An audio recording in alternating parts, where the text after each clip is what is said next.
Ongi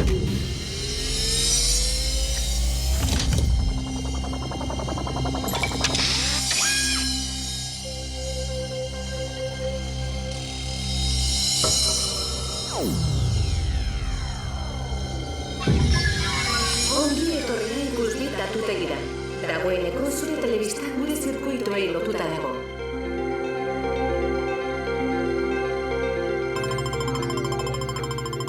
Eskatutako informazioa. Lur Planeta.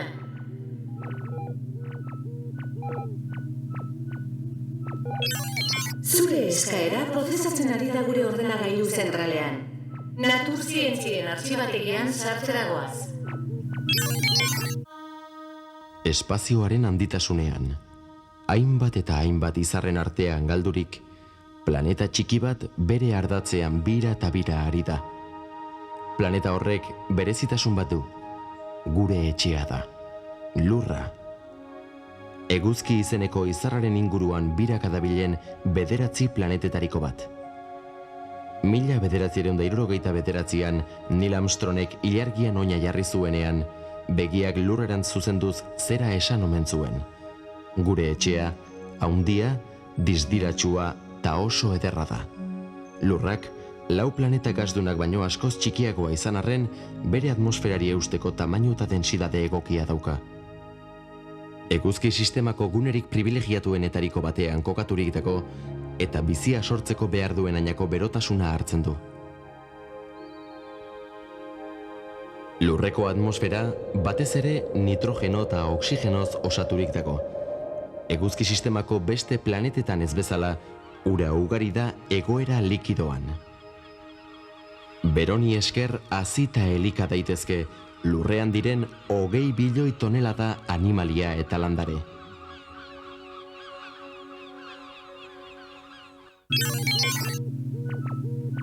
Lurraren osakera.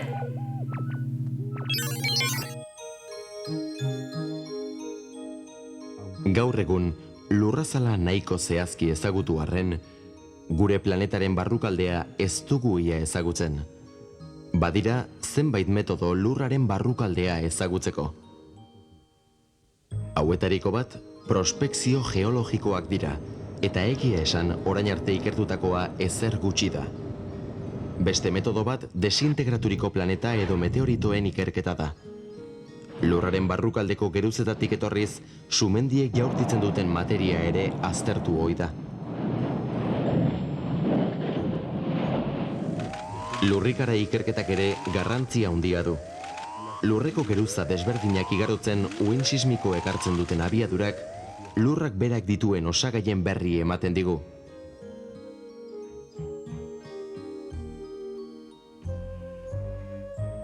Lurrak erdi-erdian 7.000 kilometro inguruko diametroa duen gune edo nukleoa dauka. Burdina eta nikelez osatua dago eta 3.000 gradu zentigradutako temperatura hartzen du. Nukleogunea eta gainazalaren tartean mentua dago. 2.900 kilometro lodierako material likitsua da eta inguruaren arabera 600-dik 2.500 gradu zentigradutaraino iritsi daiteke.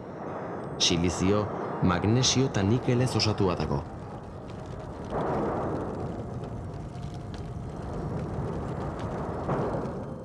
Lurraren gainaldeak azala deritzogun geruza mehe solidoa dauka, silizio eta aluminioz osatua gehien bat. Bataz beste, 35 kilometro ditu, naizta mendikatea handien azpian 100 kilometroraino ere heldu. Ondo ozeanikoetako leku batzutan 5 kilometroko lodiera dauka.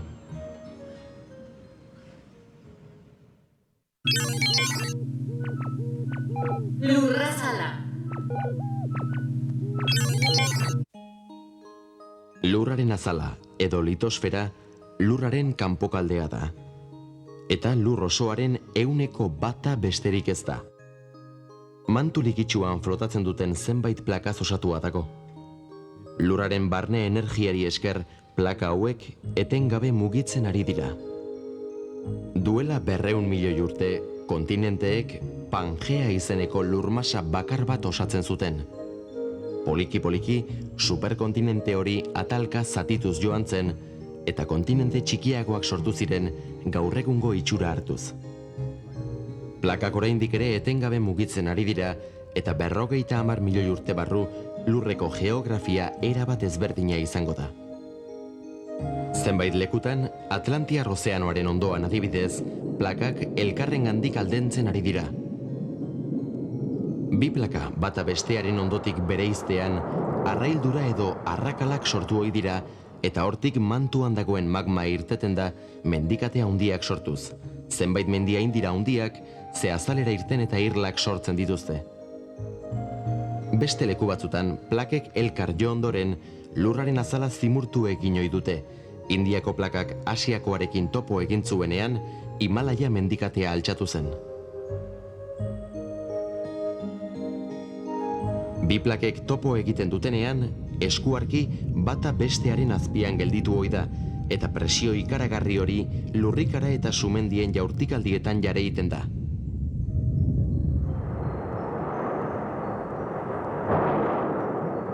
San Andresko falla izeneko tokian adibidez, plakak lateralki lerratzen dira eta frikzio hauek lurrikara bortitzak sortu ohi dituzte. Lurrazala 160 urez osatua dago. Likido geruza honek, hidrosferak, bataz beste 4.500 metroko sakonera dauka, eta lur planeta osoko temperatura eta hezetasuna erregulatzen ditu. Hementxe sortu zen bizia duela milioika urte. Litosfera eta hidrosfera bilduz, atmosfera dago. Gas geruza honek lur planeta inguratzen du eguzkitik datozkikun energi izpiak iragaziz. Energia hau modu desberdinez hartzen dugunez, presio desberdinak sortzen dira eta presio hauek haizeak eragiten dituzte. Ingurune desberdinetako temperatura eta hezetasun desberdin horiek klimaren barietate edo ugaritasuna dakarte. Gure atmosfera batez ere oxigeno eta nitrogenoz osatua dago, eta naiz eta kopuru txikitan izan, badu beste osagai garrantzitsu bat ere, karbono dioxidoa. Gas hau, landareek fotosintesi prozesua burutu ahal izateko beharrezkoa dute. Planetako temperaturaren bi erregulatzaile nagusiak hidrosfera eta atmosfera dira. Hauek gabe, temperatura aldaketak gogorregiak lirateke. Gauez temperaturak 0-petik 150 gradutaraino egingo luke, eta egunez ostera 0 gainetik 100eraino. Esan beharra dago gure mundua oso bestelakoa izango litzatekela. Bizia lurrean. Planetako zenbait lekuk biziaren garapen eta diversifikaziorako baldintzarik egokienak eskaintzen dituzte. Hala nola, tropikoetako oianek. Hala ere badira espezieak baldintzarik okerrenetan ere aurrera egiteko gauza izan direnak. Izan ere, biziaren historiaren ardatza sorreratik hona, planetaren baldintzetara egokitzeko burruka izan da.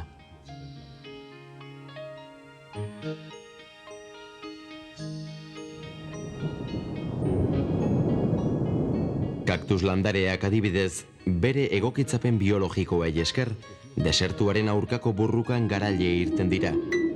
Hona hemen zenbait egokitzapen, landarearen vertikaltasuna eguzkiak ahalik eta gutxien jo dezan.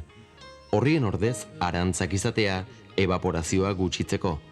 Eta azkenik, bere sustrai luzei esker, desertuan sakonera handitan aurkitzen den hezetasuna jasotzeko gaitasuna. Mendiguneetan, oxigenoa urriagoa denez, bizia zailagoa gertatzen da. Animaliak globulo gorri gehiago produzituz egokitzen dira.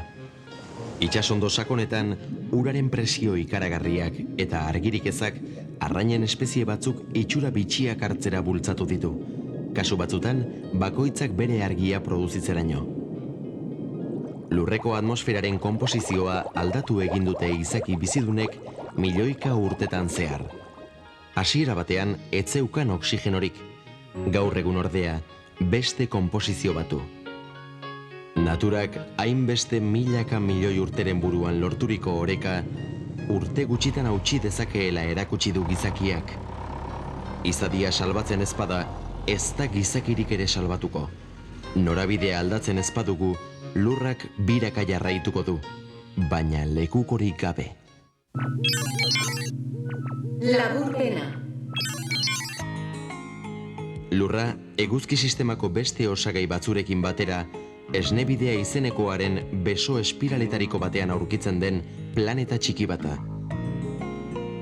Gure planeta Jupiter edo Saturnoren aldean txikia da. Eguzkitik behar duen energia kopuru egokia hartzen du, honi esker ura dauka bizia garatu ahal izateko. Meteorito, sumendi eta lurrikarek lurraren barrukaldearen osakera aztertzera garamatzate. Barru erdikaldea burdina eta nikelezko nukleogune batek osatzen du. Ondoren mantu likitsua dator, eta azkenik kanpokaldeko azalera solidoa. Azalera hau mantuan flotatzen duten plakaz eraturik dago. Plakak banatzen direnean, barruko materiala kanpokaldera dator, eta plakak elkarrekin topo egitean ordea, azalera zimurtu egiten dute mendiak sorreraziz. Zenbait tokitan plaka bata bestearen azpian sartzen da, eta beste batzutan plakak lateralki elkarri ikutzen diote. Lur planeta osoa gasgeruza batek inguratzen du, atmosferak. Honek eguzki erradiazioak leuntzen ditu, eta itsasoarekin batera lurrean temperatura aldaketa bortitzik izan ez dadin laguntzen du.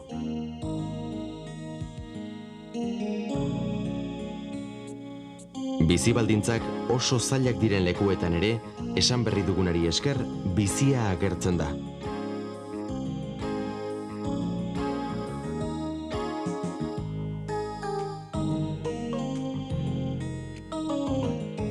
Desertuetako baldintzak guztiz desegokiak izan arren, han ere bizia dago.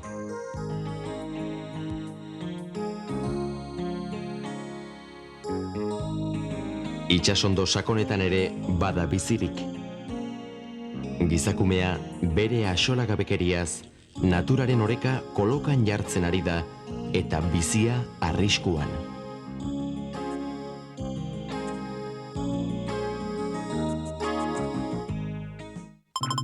Ikusbit datutegia, emandako argibideak baliagarri izan zaizkizulakoan dago. Transmisio bukaera.